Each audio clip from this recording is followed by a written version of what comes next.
Je suis Alice Astoul, assistante sociale du travail et référente handicap. Je suis Mathilde Benquet, également assistante sociale du travail et référente handicap pour le groupe Pierre Fabre. Le groupe Pierre Fabre a une politique en faveur du handicap depuis plus de 30 ans. La signature de la charte Activateur de progrès illustre notre volonté d'aller encore plus loin sur ce sujet, car la démarche Activateur de progrès nous permet de mieux faire connaître nos engagements en interne et en externe en faveur de la diversité et de l'inclusion.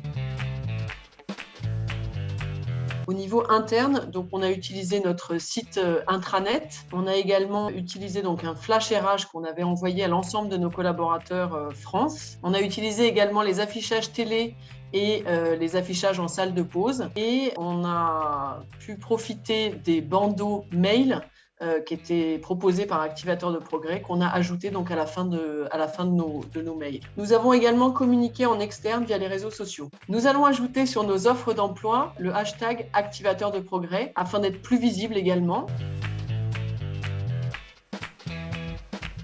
L'action la plus emblématique est la politique d'entreprise avec plus de 30 ans d'accord handicap et plus récemment, la création du réseau CAP. Le réseau CAP rassemble des collaborateurs sur chaque site et ces collaborateurs volontaires communiquent et développent des actions autour du handicap. Une autre action en lien avec notre engagement Activateur de progrès est l'utilisation d'un des outils. Le jeu Handi Poursuit, une sorte de jeu de loi version numérique. Ce jeu a rencontré un très bon accueil auprès de l'ensemble de nos collaborateurs jusqu'au top management. Plus de 1300 parties ont été jouées pendant la Semaine européenne d'emploi des personnes en situation de handicap.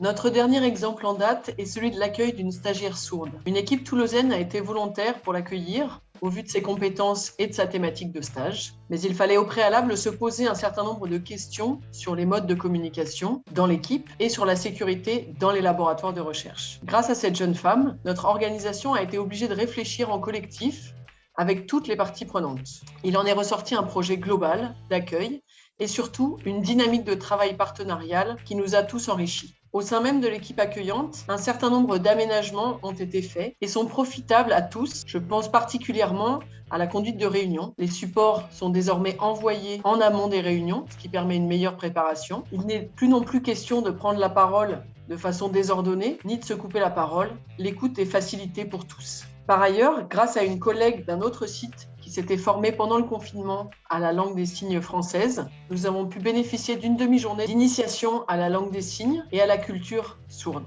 Un progrès attendu, celui-ci, est le fait que cette expérience incite d'autres équipes à se positionner sur l'accueil de personnes en situation de handicap. Les réactions très positives et le nombre de vues suite à notre communication sur notre réseau social interne nous permettent d'être optimistes à ce sujet.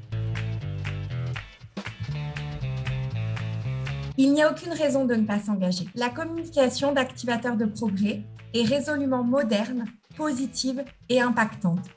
Tous les outils sont clés en main. Ils sont pratiques, ludiques et personnalisables. Nous pouvons apposer notre logo sur une communication que nous n'avons pas créée. Et en plus, les outils proposés par Activateur de progrès se renouvellent très régulièrement.